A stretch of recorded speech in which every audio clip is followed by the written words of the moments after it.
Part 2. Part 2. What actually makes a car build good? Amazing. Good. What actually makes a car build good? So I would say, let's look at the topics. Theme. Theme's always important. You gotta stay on theme. Balance. You know, you don't need things going too far one way or the other. Balance in terms of mods or build? Everything. Everything. Because like there's so many aspects to all the topics, right? Because you could really put a lot of Christmas trees or Christmas lights on a car. You can. Seen a few of them. Actually pretty cool. No? At night. Well, you see all the wiring during the day. Okay. That's execution. Right? That matters probably the most for me.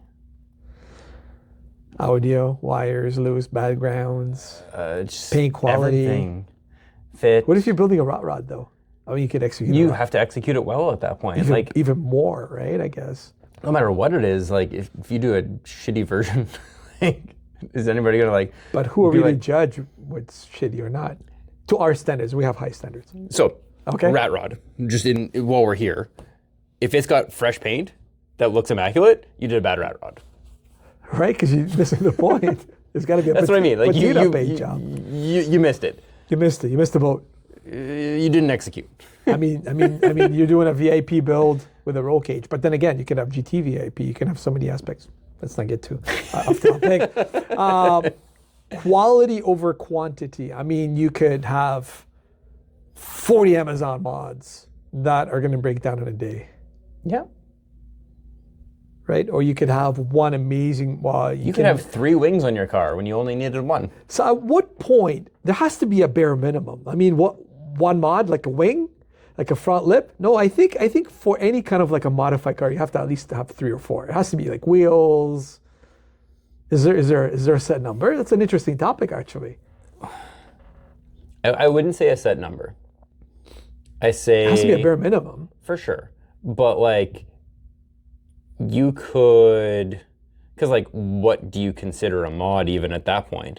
Cut off exhaust that you can, I think it's more down to if you can look at the car and be like, hey, it's been modified, you're enough. If you stand out from your regular everyday version of your car, you're modified. That's enough. You can hear a lot of modified cars out there that sound like they're modified, but they might not. But that's what I mean. That to me, if I look at it and I can't tell, I don't think it's modified. Now don't get me wrong. You could have a complete sleeper build. You could have 1,000 horsepower motor. You could have all these things. But like, if I don't see anything from the outside, I don't think you're modified. Absolutely. So it has to be a balance of all that stuff. Right. Cohesion. Once again, it needs to all work together. Yeah. And if you have a 1,000 horsepower motor and you're running around on the stock tires that came on your car, you're not getting traction anyways. That's You've got to have supporting things to that. Well, it has to be reliable too. It has to be a built motor. It has to be somewhat reliable before you start modding, which is one of the biggest pet peeves I have. People want to put in like air suspension and all their bushings are shot. Mm-hmm. It's like, yeah, your car will go down, but it's not going to be a very pretty, or it might not even fully go down. Or as it's going down, you can break a lower control arm or a ball joint will pop out, and you have, So personally, I think for me would be to focus on getting your car reliable before you mod it. Yeah. And that's one of the biggest things overlooked because, that oil change is crying, but because you just bought a brand new set of tires. Mm-hmm. I mean, wheels. Because if you need tires, you need tires. You need tires. It's a necessity. But, yep. You're gonna buy that amazing turbo kit, and the last time you've done an oil change was like 3 years ago. And then that turbo kit that you just got, great, but it's gonna blow up your motor. So it has to make sense. And of course, the biggest topic, I think, of it all, originality. What's originality these days? I mean, so much social media. Originality is always hard. Very hard to stand out. Nowadays. Yeah. Right? Because if you're in a platform that has lots of options, it's all been done before. Individually, they've all been done. On the surface, but you need to scratch it more in order to be able to expose an avenue which hasn't been done. Once you come to bringing mods together. Yeah. I mean, like on an individual piece. Yeah. Unless you are prototyping something, or like the first person or top 5 people that bought it, everybody's already got that part. Or a variation of that part, Or a right? variation. Like a downpipe and a tune, I guess. Yeah. Right. So like that's not necessarily original. It's how you bring everything together to fit your personality in your car. That's the originality. Because like all the parts, it's the same manufacturers that make parts for your car. Everybody or how has you access use to it. that part too, Yeah. right? Because you could be, you could use an air suspension to lift, or you could be using air suspension to drop. Drop. Yeah. Right? Okay, so the theme. Themes. Theme. Yeah. Have you built a car that had a theme before? Not really. I've never been. I mean, I guess because like everything that I've always wanted to do was just like a better version of factory. So like by today's theme words, OEM plus. But I don't necessarily think that that's a theme in the grand scheme of things. I think of themes like you can go like VIP, you can go like, track builds, but then you also have themes in terms of like Fo's Audi with all the rubber ducks, Creativity. right? So but Yeah. his theme is rubber ducks. Like, Yes. there's lots of rubber ducks around, so like that can also be the theme. Well, even like the Marvel cars that Yeah. people like, or Star Wars builds and Yeah. stuff like that. Right. Okay, So okay. it's not only just like, how you're going to use the vehicle as a theme, but also like whatever about as a theme. So I've never done anything super crazy. Everything's been like, I like upgrading the factory fit finish style, trying to keep things as boring as possible. Enhanced. Just better. Enhanced. Yeah. Enhanced. Yeah. Enhanced. I wouldn't necessarily say that OEM plus and You're never- subtle mods is boring because No. I mean you could liven up your GTI with a downpipe and a tune, but it'll sound amazing and it'll have a lot more performance and it's not a lot of major mods. Again, it almost seems like a lot of these aspects kind of like intertwined with each other, Always. and that's Always. what makes a car build good, better. Yeah. It's having ticking, I guess, all the check marks, Of course. right? How do you? That's a tough question. How do you stay original with so many factors being bombarded on our phones and you got to turn it off? No. You can't turn it off. You can't. You can't. There's no way The minute you of turn it back on, it'll. avoiding it. As soon as you Google anything, Yeah. you get bombarded with it for the next month, no matter what you do. So embrace it, right? Lean into it and just go further with it. Like if you're gonna play to a theme, then play to the theme. But have a theme. But you know what? You're right. Because what's the example I can be looking at?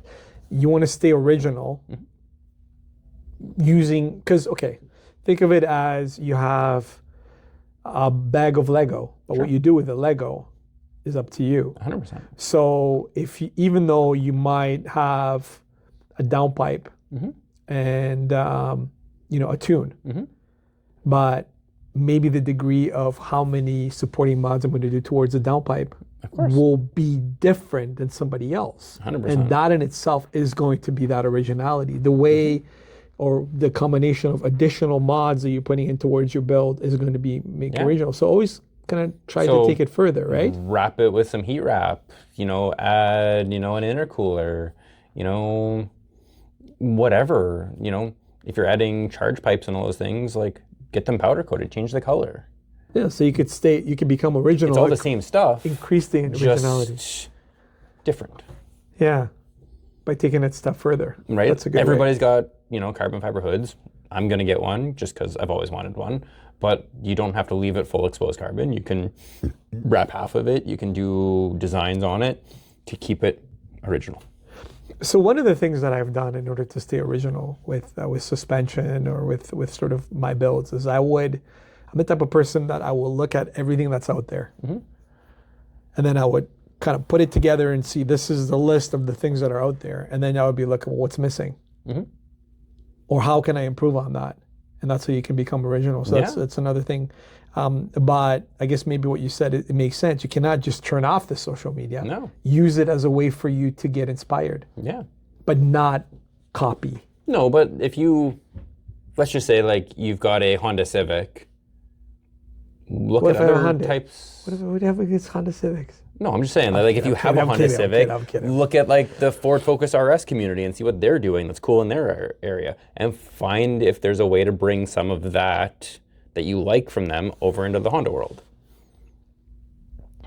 Right? Do a like swap. Do an EcoBoost swap into your Civic. Sure. That's like small things. Like every, like B Series and K Series, they like paint the valve cover.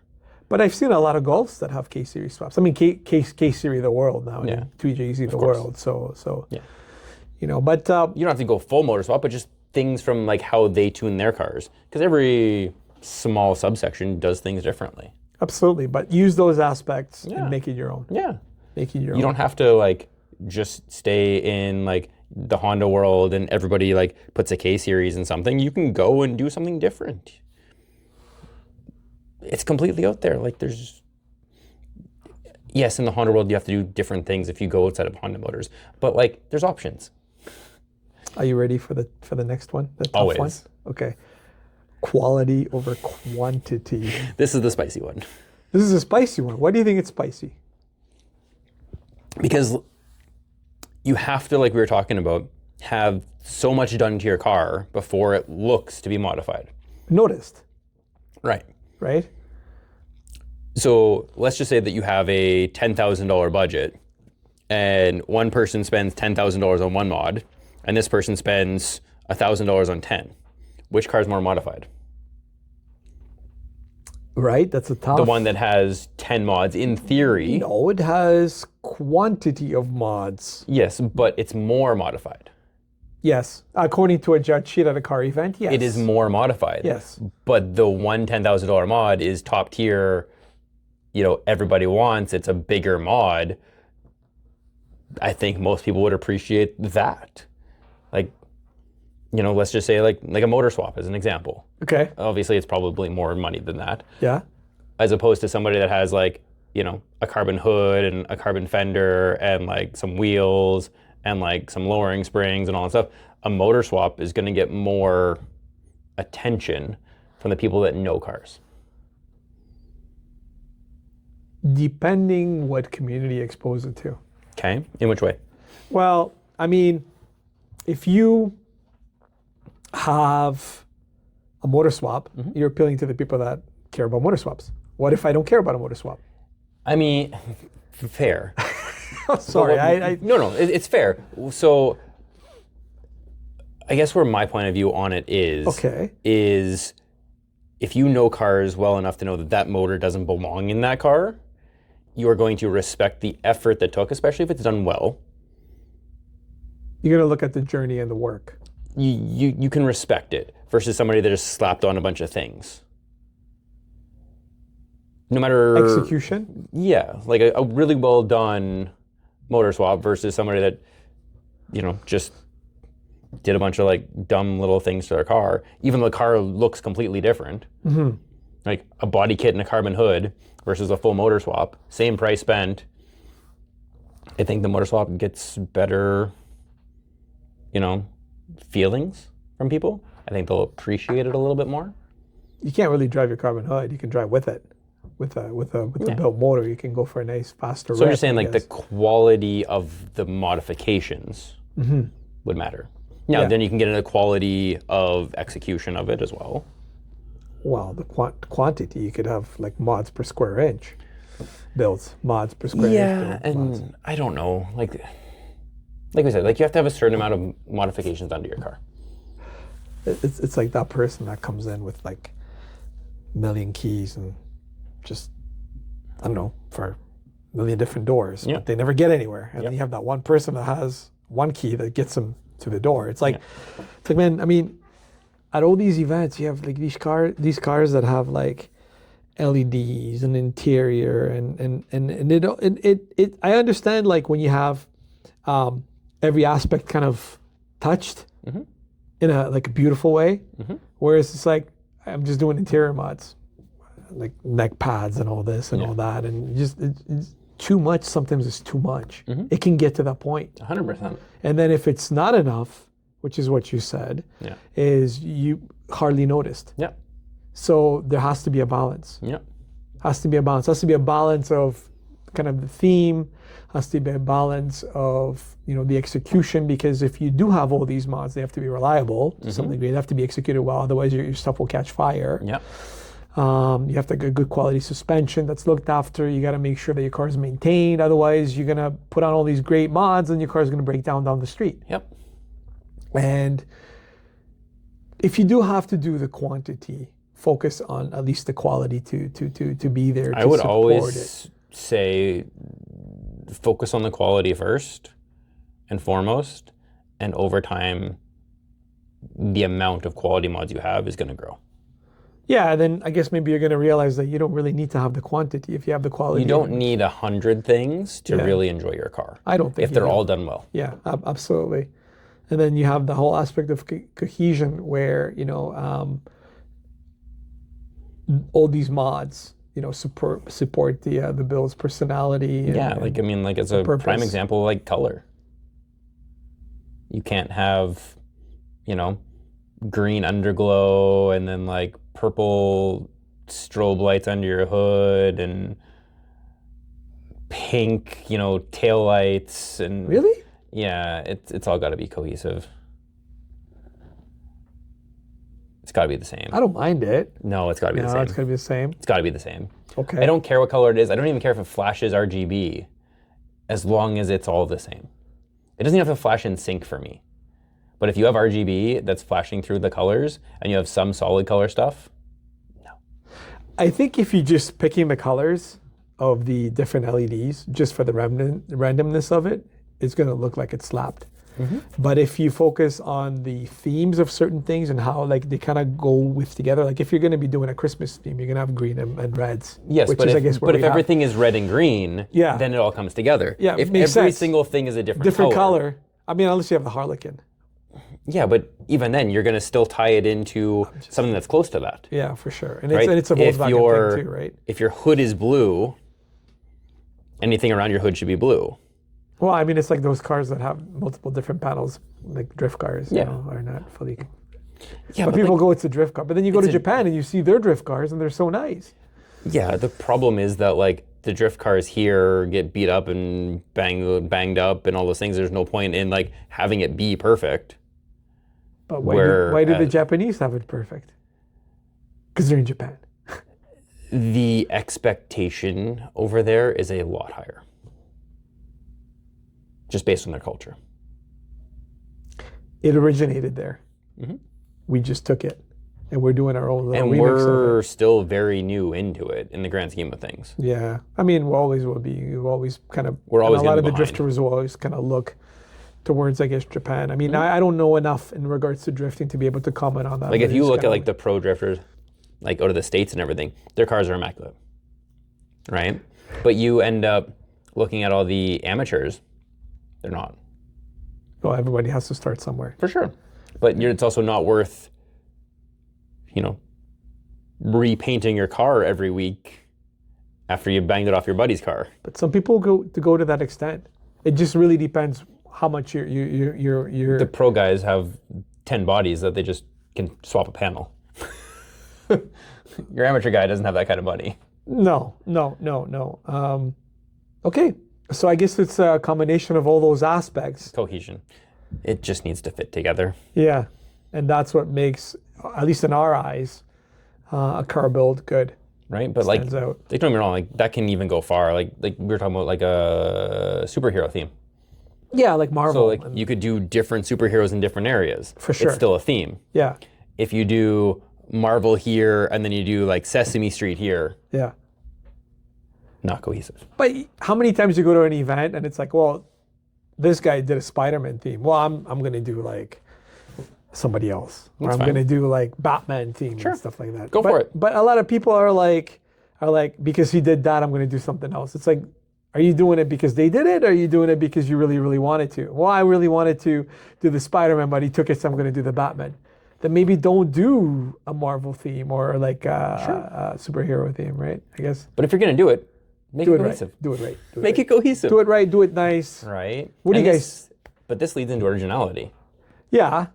Well, how involved you want to be with it as well too. Yeah. But what do you guys think? What actually makes a car build good in your opinion, or what do you guys feel is a good build? Comment, let us know. Could lead to other Send discussions. Us some of them. Yeah, We'd love to send see. us some pictures. Tag us in some of them, and tag us in some of the builds that you guys feel are too much, over the top. Quantity, mods per square inch builds, and those that you feel maybe deserve to have a little bit more, that it's not enough, and those that you guys feel are just perfect. And definitely tune in to further episodes. And Dan and Matt from SceneWorX, we'll see you on the next one.